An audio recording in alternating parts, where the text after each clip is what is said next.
My mom died last October, and she had a small chest of papers that she kept, cards and letters and things like that.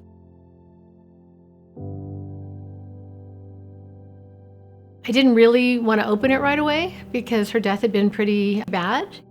I let the box sit there probably till March, and then I finally opened it one morning. When I went through it, not only were there the cards and letters that I expected, but there was a brown accordion file, and it said Judy's scribbling. And when I looked in that file, I found this manuscript of a story she had written about her legal abortion in 1975 in Texas, and that's where it started. Realized as I read it that she wanted it published. She had a bibliography, and she had written needs footnotes, like she was getting it prepared for publication. Here I am, 40 years later, in a position that could help get it published, and that struck me as both a journalist and as a daughter.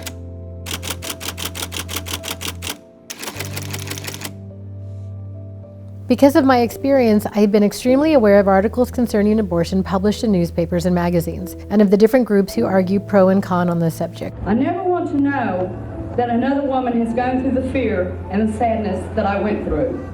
I think a lot of people in America thought Roe versus Wade was settled law, but there were people in America who were not fine with it being settled law and have been working ever since then to get where we are today. So then May 2nd, the opinion is leaked. Stunning leak of what is reportedly a draft opinion. The U.S. Supreme Court has in fact voted to overturn abortion rights, striking down Roe versus Wade. If the court's decision is released officially, abortion will be illegal in about half the states in America. I knew right then, okay, here's my mom's voice from the grave wanting to share her story. Here's a moment that perhaps we could be helpful in America. So literally the next Sunday, on Mother's Day, I fly to Amarillo to begin reporting this story. I knew immediately we needed to do it.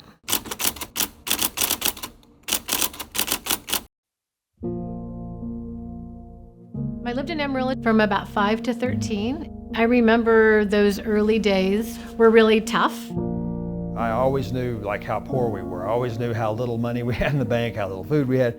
Hi there, Uncle Larry. How are you? Good to see you.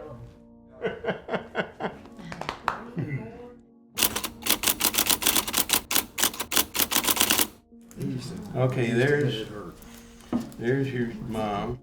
Let's see what's in here. What's in this box here? What do we got? She called me from a bar. She said, "I'm pregnant." I can't remember what my response was. It wasn't real positive. She said a few unkind words and slammed the phone down. After that, we got our minister involved. Oh yeah, what happened? He is the one that arranged for the abortion. Really? Of course, this was back in, 1975? Abortion, even though it was legal, was not accepted widely, especially in Texas in 1975. Do you remember what you thought when she told you? I think at the time, I felt that was the best option. I didn't think at that time of abortion as killing a child. I still think, in certain cases, such as incest, rape, stuff like that, or the health of the mother, then that's probably, the real staunch people think it doesn't make any difference. But I think it does. I don't know. I still don't accept the fact that she should have done it. I just believe we have a half-brother or sister, and that person didn't get a chance to live. She had long-time anxiety and depression, as you know. She had mental health issues her whole life. Yeah. But when I was born, the postpartum depression took it to another level.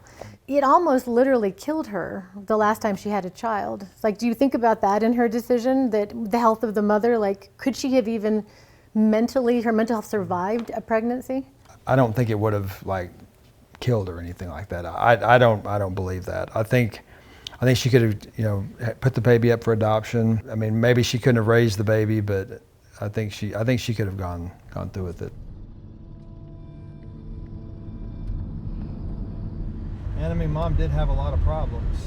She was just as valuable in God's eyes as everybody else. And this apartment's right up here.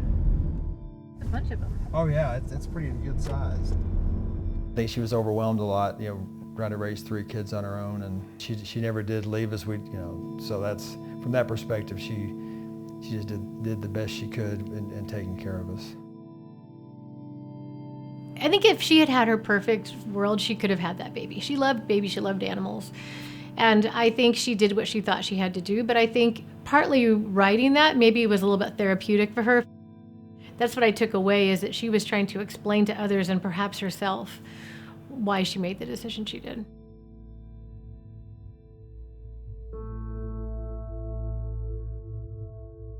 It's confusing. It's a big cemetery and a lot of little roads. She lived in fear, and the thing that brought her peace was my stepfather, Don. He met Mom at Bell Helicopter. They were married for like 30 years, though. Like 34? Yeah, a long time. MTYLTT, that was their thing, is they would always say, I love you more than yesterday, less than tomorrow. And they had it on their wedding rings. I hope she's going to be in heaven, but I'm not the one who gets to decide that.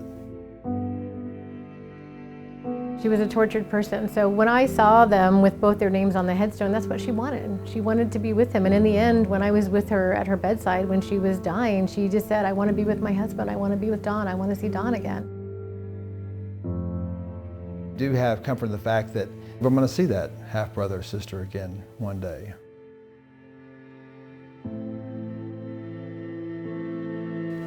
A postscript. My experience is one of over 1 million occurring yearly since 1975. Others may be much less traumatic or more traumatic. Abortion affects each individual differently, but there is always an impact of some kind. It is built into the experience. Nobody really knows the story behind that pregnant girl.